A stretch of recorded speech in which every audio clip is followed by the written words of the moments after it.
ಇನ್ನು ಲೋಕಾಯುಕ್ತ ತನಿಖೆಯಲ್ಲಿ ಸಿಎಂಗೆ ಕ್ಲೀನ್ ಚಿಟ್ ಸಿಗ್ತಾ ಇರುವಂತದ್ದು. ಇನ್ನು ಈ ಹಿನ್ನೆಲೆಯಲ್ಲಿ ಪ್ರತಿಕ್ರಿಯೆಯನ್ನು ಕೊಟ್ಟಿದ್ದಾರೆ. ನನ್ನ ಹೋರಾಟ ನಿಲ್ಲೋದಿಲ್ಲ, ತೀವ್ರ ಸ್ವರೂಪ ಪಡೆಯುತ್ತೆ ಅಂತ ಸುವರ್ಣ ನ್ಯೂಸ್ಗೆ ದೂರುದಾರ ಸ್ನೇಹಮಯಿ ಕೃಷ್ಣ ಅವರು ಹೇಳಿಕೆಯನ್ನು ಕೊಟ್ಟಿದ್ದಾರೆ.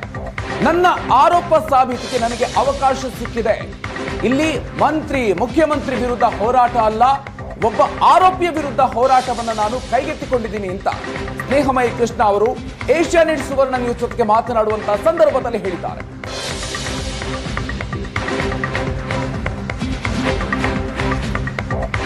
ಸ್ನೇಹಮಯಿ ಕೃಷ್ಣ ಅವರು ಹೇಳಿರುವಂತಹ ಮಾತು, ನನ್ನ ಹೋರಾಟ ಮುಖ್ಯಮಂತ್ರಿ ವಿರುದ್ಧ ಅಥವಾ ಮಂತ್ರಿಯ ವಿರುದ್ಧ ಅಲ್ಲ, ಒಬ್ಬ ಆರೋಪಿಯ ವಿರುದ್ಧ ನನ್ನ ಹೋರಾಟ ಅನ್ನುವಂತ ಮಾತನ್ನ ಏಷ್ಯಾನೆಟ್ ಸುವರ್ಣ ನ್ಯೂಸ್ ಜೊತೆಗೆ ಮಾತನಾಡುವಂತಹ ಸಂದರ್ಭದಲ್ಲಿ ಹೇಳಿದ್ದಾರೆ. ನನ್ನ ಆರೋಪ ಸಾಬೀತಿಗೆ ನನಗೆ ಈಗ ಅವಕಾಶ ಸಿಕ್ಕಿದೆ.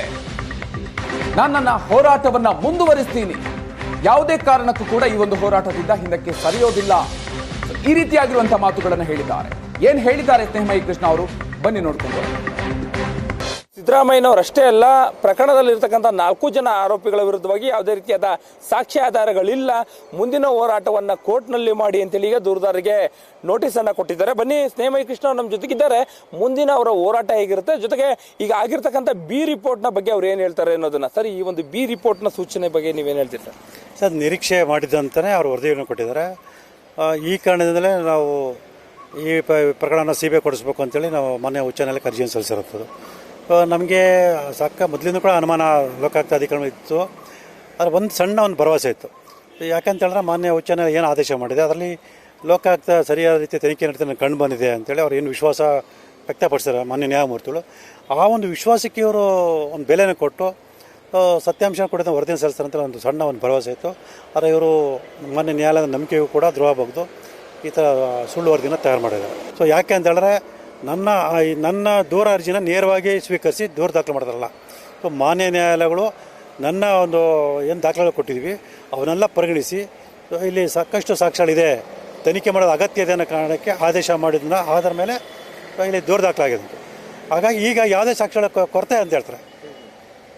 ಹಾಗಾದರೆ ಮಾನ್ಯ ನ್ಯಾಯಾಲಯಗಳು ಪರಿಗಣಿಸಿದ ಸಾಕ್ಷಿಗಳು ಏನು ಹಾಗಾರೆ ಇಲ್ಲಿ ಗಮನಿಸ ಗೊತ್ತಾಗುತ್ತೆ. ಇವರು ಏನು ತನಿಖಾಧಿಕಾರಿಗಳು ಇವರು ಮುಖ್ಯಮಂತ್ರಿ ಸಿದ್ದರಾಮಯ್ಯ ಮತ್ತು ಕುಟುಂಬದ ರಕ್ಷಣೆ ಮಾಡೋಕ್ಕೋಸ್ಕರ ತಮ್ಮ ಆತ್ಮಸಾಕ್ಷಿಯನ್ನು ಮಾರ್ಕೊಂಡು, ಅಂದರೆ ಈಗ ಈ ಮುಖ್ಯಮಂತ್ರಿಗಳ ವಿರುದ್ಧವಾಗಿ ಹೋರಾಟಕ್ಕೆ ನಿಂತಿದ್ದು ಎಲ್ಲೋ ಒಂದು ಕಡೆ ತಮಗೆ ಈ ಇಷ್ಟೆಲ್ಲ ಹೋರಾಟಕ್ಕೆ ಹಿನ್ನಡೆ ಆಗಕ್ಕೆ ಸಾಧ್ಯ ಆಯ್ತಾ ಅಂತ. ಸರ್, ಇಲ್ಲಿ ಮುಖ್ಯಮಂತ್ರಿ ಅಥವಾ ಮಂತ್ರಿ ಅದೆಲ್ಲ ನನಗೆ ಮುಖ್ಯ ಅಲ್ಲ ಸರ್. ಅವರು ಆರೋಪಿ ಅಂದರೆ ಅಪರಾಧ ಕೃತ್ಯ ಎಸಗಿದರೆ ಅವ್ರಿಗೆ ಶಿಕ್ಷೆ ಕೊಡಿಸ್ಬೇಕಷ್ಟೇ ನನ್ನ ಉದ್ದೇಶ. ಅವ್ರು ಎಷ್ಟೇ ದೊಡ್ಡ ಸ್ಥಾನದಲ್ಲಿ ಏನೇ ಇರಲಿ ಅದು ನನಗೆ ಮುಖ್ಯ. ಸೊ ಹಾಗಾಗಿ ಈ ಮುಖ್ಯಮಂತ್ರಿ ಆಗಿರೋದ್ರಿಂದ ನಾನಂತೂ ಯಾವುದೇ ಇದ್ದಾಗಲ್ಲ. ಆದರೆ ತನಿಖಾಧಿಕಾರಿಗಳು ಪ್ರಭಾವಕ್ಕೊಳಗಾಗಿ ತಮ್ಮ ಕರ್ತವ್ಯ ವಿರುದ್ಧವಾಗಿ ನಡ್ಕೊಳ್ತಾರೆ ಅನ್ನೋದು ನನಗೆ ಅನುಮಾನ ಇತ್ತು.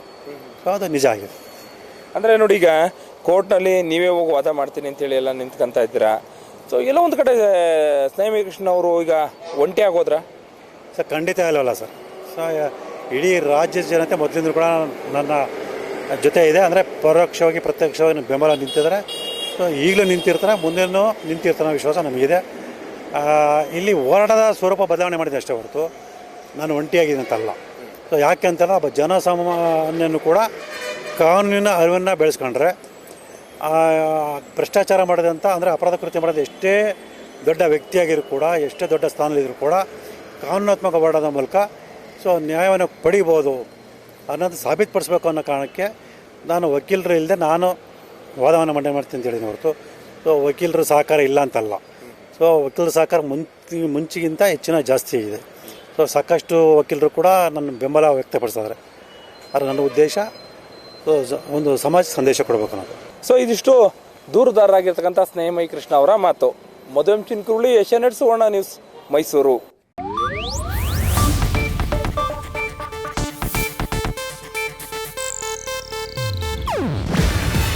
ಇದು ಏಷ್ಯಾನೆಟ್ ನ್ಯೂಸ್ ನೆಟ್ವರ್ಕ್ ಪ್ರಸ್ತುತಿ. ನೀವು ನೋಡ್ತಿದ್ದೀರಾ ಏಷ್ಯಾನೆಟ್ ಸುವರ್ಣ ನ್ಯೂಸ್.